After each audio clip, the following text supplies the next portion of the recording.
Sometimes I think the best part of gardening is just going out there and working and eating from the garden and listening to nature. Gardening is now considered to be a great exercise too. Hi, it's Robbie from Southern California. You know, I've gotten a couple really great questions about sprouts, doing your own sprouts to eat, because some of you said it's more nutritious than greens, or better to do, or easier to do. It is easier, and I absolutely agree with you, but let me give you a little thought on why we don't do sprouts. Number one, you got to be careful where you get your seeds. You've got to make sure they're organic. I got some seeds once, and when I asked if they were organic, they couldn't guarantee me, which means I don't know if they were treated, sprayed, or who knows. That's a big thing to me. So you've got to make sure you buy the right seeds.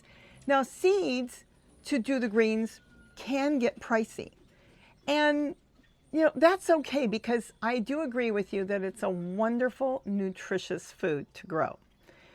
But with us, we grow so many greens, brassicas of all kinds all over, even hybrids. We get a lot of greens around our garden. And many times, a lot of you don't realize that the stalk of the leaf, let's say a big collard, you got a big collard leaf on it, you got this big stalk, that sometimes has even more vitamins and nutrients in it than the leaf itself.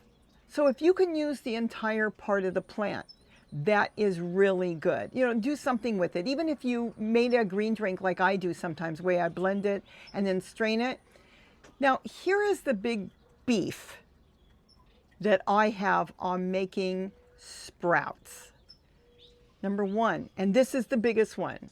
I'm going to jump in here for a minute. I keep saying sprouts because it's what I used to call it when I used to make it for the animals, but it's actually what I'm referring to as microgreens. Yes, I used to actually grow it for some of the birds around here. So do keep in mind, I'm talking microgreens. Now let's talk about the biggest one. You've got to buy the seeds. You have to purchase them. I don't think you're growing your own broccoli or whatever it is to do that. Now, I grow a lot of lettuce, and I could grow lots of greens from my own lettuce, because we have millions of seeds. And if you're doing that, it's wonderful. But the thing that kind of gets to me a little bit is, by growing only sprouts, I have to depend on somebody giving me that seed to grow that. If they're out, then I'm out of greens, right? Or if I don't like the variety they have, then I got to go somewhere else. The point is, I don't want to always be dependent on somebody giving me the seed. I'm going to talk a lot about seeds, because seeds are really an issue to me this year. But when it comes to sprouts, you have to buy the seeds. Now, I know they're not a tremendous amount of money, but you've got to buy them, and you've got to keep making them. I'm not saying there's anything wrong with it. I know it is wonderful. It's got a lot of nutrition, but we are also getting a lot of nutrition out of all the food that we grow here. And believe you me, we grow, if anything, more greens than anything. You've seen Gary's garden. It is absolutely packed with all kinds of greens. And we have all kinds of food to eat around here. So for us to grow greens and set something up and do that would kind of be more time consuming to me than anything else. But again, I have to buy the seeds. Now, even with all the greens we're growing around here, I don't think I'd have enough seed for myself to keep a big supply of microgreens growing, because you get a whole bag. You know how much you get out of a plant? Really next to nothing. So these plants have been altered, I'm going to use that word, to produce a ton of seeds. I'm not saying there's anything wrong with it, because I'll let you know, almost all our seeds are altered now. Whether you know it or not, they're altered, and we'll get into that. So somebody is making these seeds. They're actually growing a certain plant that will provide a ton of seed. And again, I have nothing against that. But that's the only reason when some of you ask, how come you're not doing microgreens? They're so much better, because we have so much growing around here. We don't need to do that. And I like the idea that since we started our own tree collards and different types of brassicas and dinosaur kale and Russian red kale, we haven't had to buy any. We don't need to buy any seeds because we have the plants, and we can propagate our own plants, and we can stick them anywhere on the property to grow. And we have so much greens that I don't have to buy the seeds to grow our greens. Now, if I didn't have a garden and I had no place to grow the amount of food that we grow, which is, geez, I grow a ton on the deck. You know, I had no place, I live in an apartment, then absolutely microgreens are the way to go. But for us, that would be another cost for us to go buy the seeds, and every time you're out, you've got to buy sprouting seeds, and you want to know what you're buying. That's the thing. Most of the seeds now are, how would you say, they're not what you think, and even if it says heirloom, it's still not what you think. So this process started quite a few years ago. I knew that they had started a lot of it on wheat. We all know that wheat has been altered. And then sunflower seed was about 30 years ago is when I found out. And that was a shock to me. And now they're slowly doing it to all our plants. And again, I will explain what it is in another video. But today I just wanted to talk about microgreens. Again, there's absolutely nothing wrong with it. It's the most wonderful plant to grow. You clip the greens, you eat them in sandwiches, you eat them in salads. That's wonderful. But when I want greens, I just go out in the garden. I pick lettuce, all different sizes, small all the way up.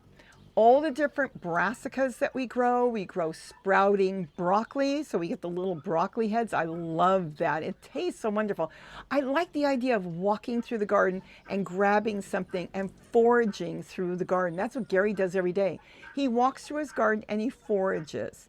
He just eats whatever he can find. He's got the little cucamelons or whatever, the little mouse melons growing. He eats handfuls a day. He eats all his different greens. He grows far more different greens than me. So I think it is wonderful. I think it's great. But I think a variety in life is really good.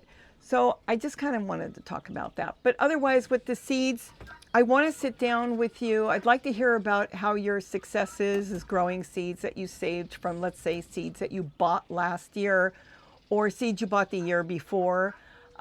What about the plants or the seeds that you kept from your own plants? You know, how are they doing? I'd love to hear what you can tell me. Not plants that you've been growing in your yard for years, but a plant you bought, let's say, at the nursery, and then you saved the seeds.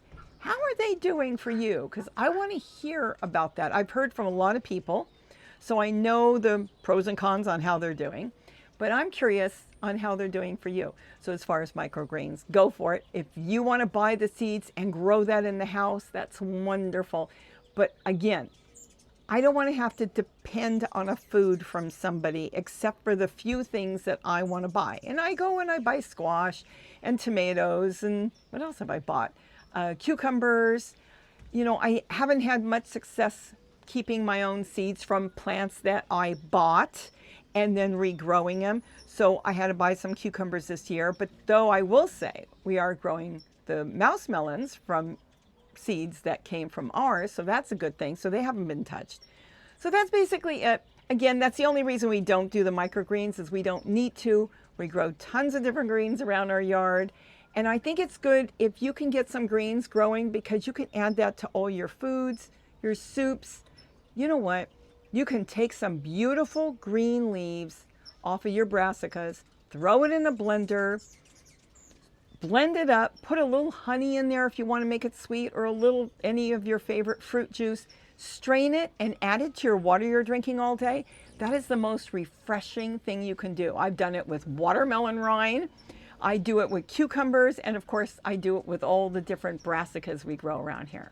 Give it a try. I think you'll like it. So with that, have a wonderful day, and don't forget to eat what you grow. I'm going back to work. I'm doing hummingbirds, and I'm doing all kinds of gardening all over the yard, and I love it. Spring is here. Summer will be here soon, and then we'll be shading some of our plants, but we'll be okay. And I'll walk you through it if some of you need some ideas, because I've always got a lot of ideas. So with that, have a wonderful day. Don't forget to eat what you grow and keep gardening and grow something. Even if it's microgreens, grow something because that is so important for your body. Bye-bye. She was here a minute ago. I'm not sure where she went. I think she got bored of me having my back to her. Oh, funny little dog. Bye-bye.